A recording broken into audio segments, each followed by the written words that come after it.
Et bonjour à tous, mon nom est François Letarte, bienvenue sur ma chaîne JDR D30, une chaîne consacrée aux jeux de rôle sur table, vie de rôliste, bilan jeu de rôle jeunesse. Donc, ouais, c'est un spécial parce que j'ai fait de quoi à la bibliothèque, donc j'ai fait jouer du Tranchon et Tracon. Ça faisait un bout que je n'avais pas fait.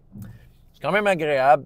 Tu sais, Tranchon et Tracon est arrivé et sorti un peu de ma liste une fois de temps en temps. Je switchais avec d'autres jeux, je faisais du Chroniques oubliées, je changeais ça. Je suis revenu à Tranchon et Tracon pour des bonnes raisons que j'ai déjà expliquées. Mais en même temps, ce qui m'achète de Tranchon et Tracon est toujours là. Mais bon, reste que, tu sais, dans les faits, c'est un bon jeu pour le format. Tu sais, même peu importe de quelle façon je vois ça, je trouve que quelqu'un qui vient à la table va en avoir pour son argent pendant 3 heures d'affilée, là. Donc, c'est ça. Moi, c'est quand même bon. OK. Logistique. Parlons logistique de bibliothèque. Parlons un peu de tout ça. Parce que moi, ces parties-là, je les annonce pour du 9 ans et plus. Et avec raison. Je l'ai essayé avec des plus jeunes. Ça marche moyen. C'est ça. 9 ans, même, c'est limite. Mais en fait, pourquoi le 9 ans? C'est parce qu'Hero Kids, je l'annonce. Bon, je l'annonçais jadis jusqu'à 8 ans, quoique j'étais assez ouvert. Mais Hero Kids, tu sais, des fois, j'avais quasiment le goût de le mettre jusqu'à 9 ans, tu sais, c'est ça, puis de partir Tranchon et Tracon à 10 ans. Parce que, veux pas, là, quand on fait un 3 heures de jeu de rôle, c'est un autre game que ceux qui, mettons, faisaient Hero Kids puis qui font à peu près 1 heure de jeu de rôle avec moi. Ben, on passe de 1 heure à 3 heures d'un coup. Je le mets à 9 ans. Là, l'affaire, c'est que souvent, à la bibliothèque, tu as de la fratrie. C'est-à-dire que là, tu as la grande sœur, le grand frère qui s'inscrit, puis ils veulent plugger le petit frère, la petite sœur. Pour eux autres, c'est une façon de dropper leurs enfants puis qui sont animés pendant 3 heures gratuitement. C'est ça, c'est un service gratuit, la bibliothèque. Donc, là, qu'est-ce qui arrive avec ça? Il a fallu que je sois strict. Parce que tu commences à dire oui à des affaires à un moment donné, tu fais des passes droits, tout le monde, tu sais, en profite. Puis à un moment donné, ben là, tu sais, c'est quoi? Ça sert à quoi de mettre des âges? Là, tout le monde dit qu'il peut y aller, peu importe l'âge, on s'en fout de l'âge. Non, c'est ça. Moi, je m'en fous pas. Tu sais, c'est ça. Je pense qu'il y a une question de consistance, c'est une question pour l'expérience puis tout ça. Je suis pas la seule activité. Toutes les activités ont des âges. Je veux dire, on a un laboratoire, un Fab Lab, là, puis le Fab Lab aussi, là, il y a des expériences qui demandent certaines formes de manipulation, ce qui fait que, bon, les enfants, des fois, d'un certain âge, ça marche pas. Parce qu'ils s'essayent là aussi. Bon. Comment je pourrais dire? Dans le fond, là, c'est ça qui arrive. J'avais une grande sœur et une petite sœur d'inscrits. Une petite sœur pas l'âge. J'ai écrit aux parents, écoute, elle peut pas. Après ça, il y a quelqu'un qui m'a écrit directement, ah ouais, mais là, mes deux gars peuvent-tu? Il y en a un qui n'a pas l'âge, tout ça. Mais non, je peux pas. Je viens de dire non à l'un. Puis là, aujourd'hui, parmi ceux qui étaient là, il y avait une fille qui était là. Une de mes habitudes Hero Kids, qui commençait Tranchon et Tracon. Mais là, il y a le petit frère. Là, la mère dit, petit frère, peux-tu y aller? J'ai dit, ben non, c'est ça. T'sais, c'est une fait accomplie, là. T'sais, peux-tu te le dropper là? Ben, j'ai refusé. Puis finalement, elle n'est pas venue. Parce que c'est ça. Parce que, parce que dans le fond,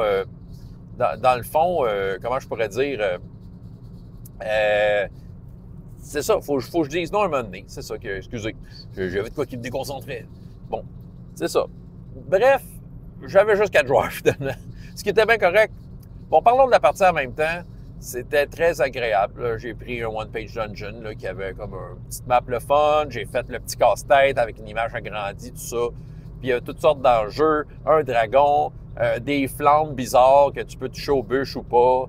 Une espèce de pieuvre chauve-souris qui avalait les personnages. Des ptérodactyles. Bref, plein de défis que les joueurs, il fallait qu'ils se grattent la tête. Surtout qu'il y en a qui sont calculateurs, sont bons en maths, fait que là, ils faisaient comment on pourrait faire ça. Écoute, ils ont été de justesse, ils ont réussi à battre le dragon. Quoiqu'au début, c'est ça, là, qu'est-ce qu'il y avait comme personnage? Il y avait un ours barde, un espèce de robot chirurgien, un lion templier, puis, voyons, c'est quoi l'autre? Un pistolier minotaure. Une couple d'habitués, là. Puis eux autres sont très calculateurs, tout ça. Au début, il avait parlé avec le dragon, puis il y avait peut-être une solution. Mais le problème du dragon, c'est qu'il avait faim, puis il avait le goût de sortir de là. Il était un peu emprisonné du donjon, puis les portes n'étaient pas assez grandes. Mais plutôt que de chercher une façon d'ouvrir les portes, ils ont dit, on endort le dragon. Il y en a un qui avait, le barde avait quelque chose pour réussir ça, qui a réussi comme, un peu in extremis. Puis, ils ont décidé de tuer le dragon pendant qu'il dormait.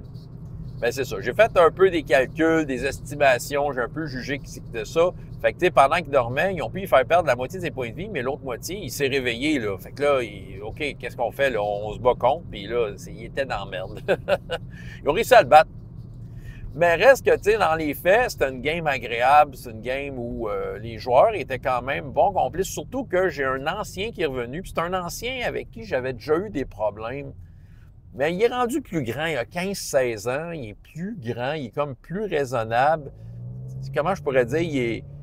Tu sais, il était plus le fun. Sérieux, je pense que c'est la meilleure game que j'ai faite avec.